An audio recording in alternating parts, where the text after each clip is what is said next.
lost.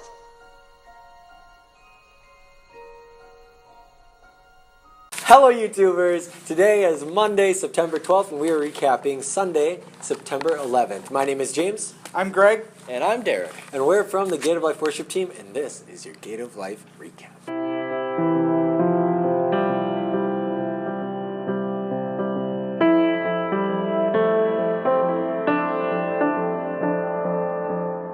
So today, we all know 15 years ago, 9/11, the jetliners that crashed into the Twin Towers and the Pentagon and the field in Pennsylvania. Let's just remember all those families that have been affected by this event.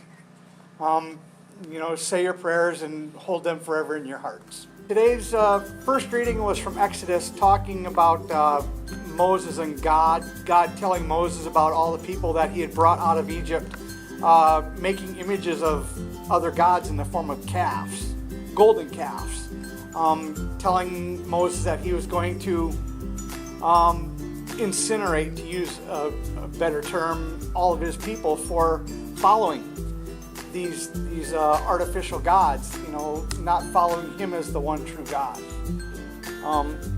Moses implored him not to do these because he's supposed to be a kind God, a God that forgives people for, things that they have done wrong. Just making sure that he, as their leader, goes down and takes care of his people and leads them properly. With the calf and stuff, how that was man-made, how it says that they cast the calf and they made it out of gold, and that the fact that it's like a false god, it's like a pagan god, it's something that man made, right? Right. God made man, so it's that differentiation between what kinds of things on this earth do we do that can take us away from the one true God that we might worship, whether it be video games like Overwatch, or like food, or money, or work, or popularity, or something like that. Those are all man-made things. Those are all things we get from man, and I just think it's interesting that in this story, that's another thing that humans have done to kind of draw us away from the one true God.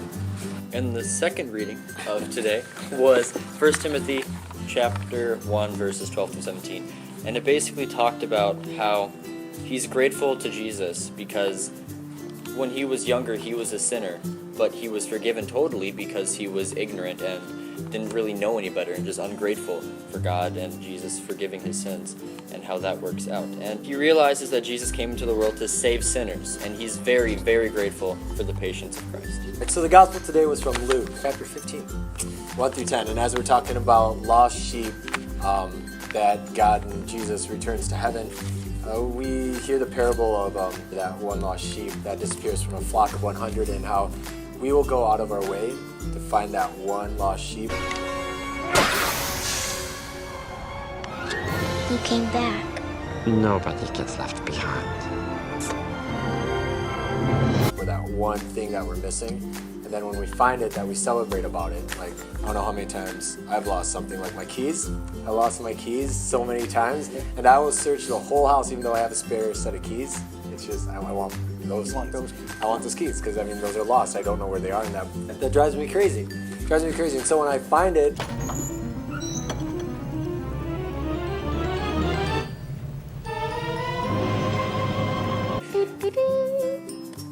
the gospel today talks about that, how that one sinner that is able to return to the kingdom of heaven, it's something that's so celebrated. And we are all sinners, and at one point we have probably found ourselves lost from God.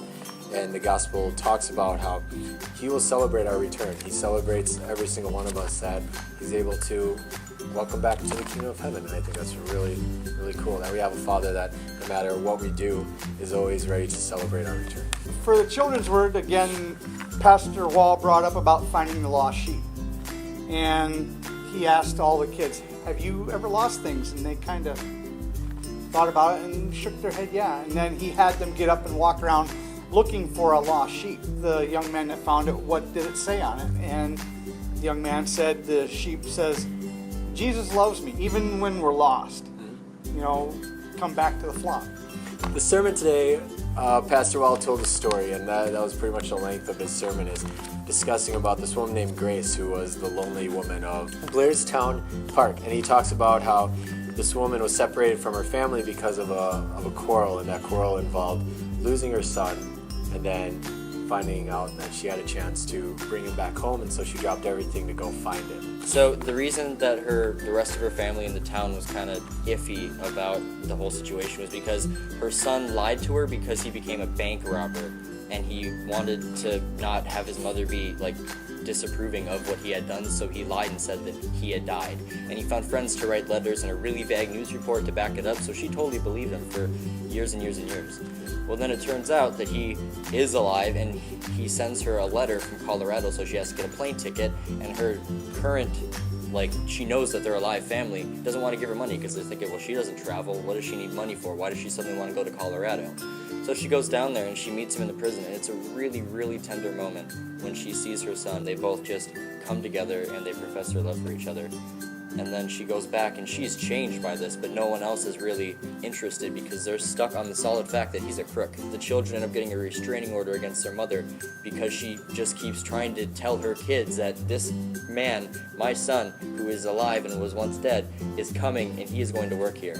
And now she looks through the highway every day, waiting for her son to get out of prison on parole just to come see her. That's a great comparison to how we are all sinners, you know, and as we've gone through Revelations and we've gone through Job, and, you know, at the bottom line, it's like none of us are worthy, honestly, you know, of the kingdom of heaven, but just like how our son's a crook or had that history, we're all sinners, and there are many times we have tried to lie to God or hide things from God, but he still comes out and does everything he can to find us, you know, and he still loves us, and I think that's really cool how that story matches up. It comes back to, in the Bible, there's someone very similar to grace, and that the way of grace, I thought he was clever with that. Good pun, Pastor Wall.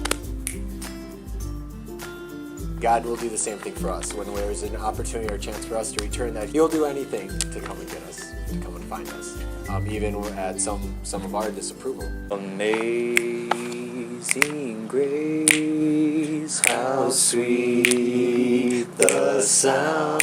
Okay, in next week's readings, the first one will be from 1 Timothy chapter 2, verses 1 through 7. And the gospel is Luke 16, 1 through 13. That's right. Now remember to go be disciples of Christ and be salty, my friends. Be salty. Yeah. He had an amazing saying, by the way. He was on the piano. He was like, guys, get this. So you know how you can bring a horse to water, but you can't make it drink? Well, if you give that horse salt, said a cowboy at one point in history, then that horse will be thirsty for the water, and it'll probably drink because, you know, you take salt, you get thirsty. Well, we are the salt of the earth because we can make people thirsty for the word of Jesus Christ. That's right. Be salty. Be salty. Be salty. Be salty. Be salty. Be salty. All right, bye. What can take away our sin, bring us back to life again? All the mercy of the blood. If you enjoyed this video, subscribe to our YouTube channel at Gate of Life Bethel Lutheran on YouTube, and we post a video like this every Monday except for last Monday, and I apologize for that. So my bad. And remember to like us on Facebook at the Gate of Life, Rochester Bethel Lutheran. Well, then, see you next week. Back to you. In my wrestling and in my doubts, in my failures, you won't walk out. Which one sits more in the hearts of the common people? Hello, YouTubers. You are the peace. I forgot the rest of it. Good job, buddy. You are the peace in the trouble of the sea. Yeah, look it up. Did you just dab? I tried to do it really subtly. The sheep was over there on top of the speaker. Especially if you're a sheep in a flip. Wait. See, Derek, you said it. I was saying you said it. That's pretty fantabulous. Right, Derek? Correct, James. Yeah. Would you agree with me, Greg? I certainly would agree with you. Thank you. Back to you, Lori. Pull in the bag.